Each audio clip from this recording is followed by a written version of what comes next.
राम प्रसाद विश्वकर्मा का नमस्कार। ज़िंदगी बड़ी अजीब चीज़ है भाई साहब। इंसान की ज़िंदगी जो बहुत दर्द झेलती है, जानवरों को कोई फर्क नहीं पड़ता है।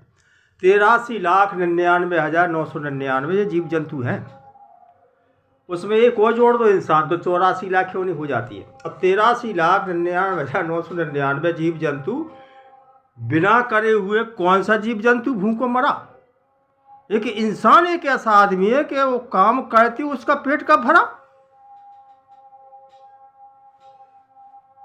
बड़ी अजीब बात है भाई साहब। जिंदगी में भागम भाग काम नहीं आती, वो हंसते हंसते गुजर जाए वो सामने नहीं आती। बचपन के आ गए हम। 55 में कोई भी आ गए हो, 55 में वो बहुत हम जैसी लिस्ट में। 55 में ओंठों पर अब बचपन वाली मुस्कान नहीं आती। जब अस्पताल में बच्चा पैदा होता है तो लंगोट बांध दिया जाता है, उसमें कोई कफन जेब नहीं होती अस्पताल में, देखा है मैंने। और जब अंतिम वक्त का जो कपड़ा होता है वो भी कफन होता है तो उसमें भी जेब नहीं होती। तो जिंदगी भर जेब भरने के लिए दिन रात या भागम ये खटर पटर हो रही फिर भी शांति नहीं मिल रही। पैसा इंसान को ऊपर ले जा सकता है, पैसा इंसान को ऊपर ले जा सकता है, लेकिन इंसान पैसा ऊपर नहीं ले जा सकता है। कितनी भी हाथ हवाई काल है जिंदगी में, सिर्फ अच्छाई या बुराई ऊपर जाती है, बाकी कुछ नहीं जाता है।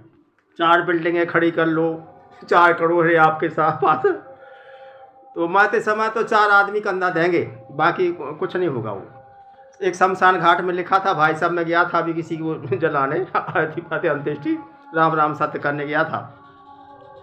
मंजिल तो तेरी यही थी, जिंदगी गुजार दी आते आते। यार मैंने सोचा मुझे भी यहीं आना है यार, जाना पड़ेगा वो तो जब समय आ जाएगा। मंजिल तो तेरी यही थी, जिंदगी गुजार दी आते आते। और क्या मिला तुझे दुनिया से, तेरी ही जलागा तुझे जाते जाते, मुझे भी जला देंगे। इसलिए मैं कहना चाहता हूँ कि रेलवे का टिकट, हवाई जहाज का टिकट, बस का टिकट कैंसिल हो सकता है, लेकिन इमराज के पास जाने का टिकट कैंसिल कभी हो नहीं सकता, क्योंकि इमराज की अदालत में वकालत नहीं होती, वहाँ बहस करने की इजाज़त नहीं होती। वहाँ एक बार फैसला इमराज साहब का हो जाए फिर वहाँ पे जमानत नहीं होती। यहाँ तो ले दे कि जमानत हो जाएगी। वहाँ से इमराज साहब आता तो उससे बोल दो भाई साहब 2-4 पेटी ले ले, मुझे छोड़ दे, पड़ोसियों को ले जाए, ऐसा भी नहीं है। ये स्थिति भाई साहब। मत सताओ किसी जीव को, खाली जेबी जाओगे। इसलिए मैं कह रहा हूँ बेवकूफ़ बनते रहोगे तो रिश्ते बने रहेंगे। ये जिंदगी का है भाई साहब मकसद। ये जो होते बात मान कीजिए वो ढूंढ ढाड़ के इधर उधर से कहीं से, हाँ ठीक है। जिंदगी बेवकूफ़ बनते रहोगे तो रिश्ते बने रहेंगे, और जेब में हरियाली हो तो दोस्त बनते रहेंगे। और जिस दिन गलत के खिलाफ आवाज़ उठाओगे दुनिया के अंदर, घर बार तो क्या रिश्ते नाते भी टूटते रहेंगे, टूट जाएंगे सारे। मतलब क्या सब दुनिया। जिंदगी में कोई किसी को आराम नहीं दे सकता, जैसे नीम का पेड़ कभी आम नहीं दे सकता। जो अपने माँ बाप को आराम नहीं दे पाया वो अपनी औलाद को फिर इल्जाम नहीं दे सकता। वे जूते मार के भगाएंगे माँ बाप को। जब तुम अपने माँ बाप को आराम नहीं दे सके तो तुम्हारी औलाद तुम्हें क्या आराम देगी, नहीं दे सकती। औलाद होकर कामयाब ना होना ये सबसे बड़ा दुख है। औलाद होकर कामयाब ना होना ये सबसे बड़ा दुख है, होता है। और औलाद ना होकर ये भी इंसान के लिए सबसे बड़ा दुख होता है। जिसके लिए औलाद नहीं उसको ताने देती हैं औरतें, अड़ोसी पड़ोसी, पता नहीं क्यों नहीं औलाद हो रही, इसकी मुँह रखे थे साले। औलाद के कामयाब होने के बाद बर्बाद होना ये सबसे बड़ा दुख होता है। जिन्हें संतान का सुख प्राप्त हुआ वो भाग्यशाली हैं, और जिन्हें संतान से सुख प्राप्त हुआ वो सौभाग्यशाली है। और जिन्हें संतान से ना मिले वो जिन्हें मिले, और जो माँ बाप को दुख देने लगे वो दुर्भाग्यशाली है। इसलिए चिंता मत करो ऐसी औलाद जो कर्म के अनुसार मिलती है भाई साहब। हकीकत है जी बिल्कुल। जो औलाद ऊपर से टपक की आती है कि जा तुझे ऐसे सताना। वो कहता है ना कि वो आज के गाँव में देख के दर्द भरी सौगात, बेटा कहता बाप से क्या तेरी औकात। ये स्थिति चल रही भाई साहब हमारे साथ, ये संस्कार डाल रहे हैं हमारे हिंदुस्तान के अंदर।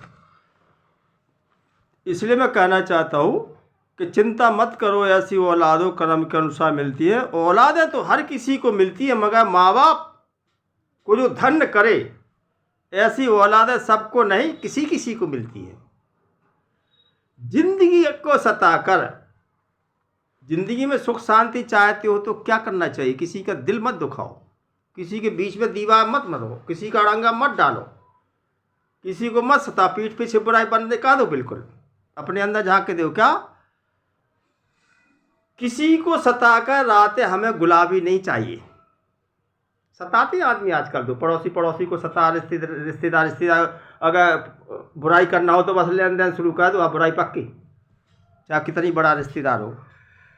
किसी को सताकर रातें गुलाबी नहीं चाहिए, और किसी को धोखा देकर हमें किस्मत की चाबी नहीं चाहिए। गुजार लेंगे सुकून से जिंदगी अपनी, मगर अपनों को गिराकर हमें कामयाबी नहीं चाहिए।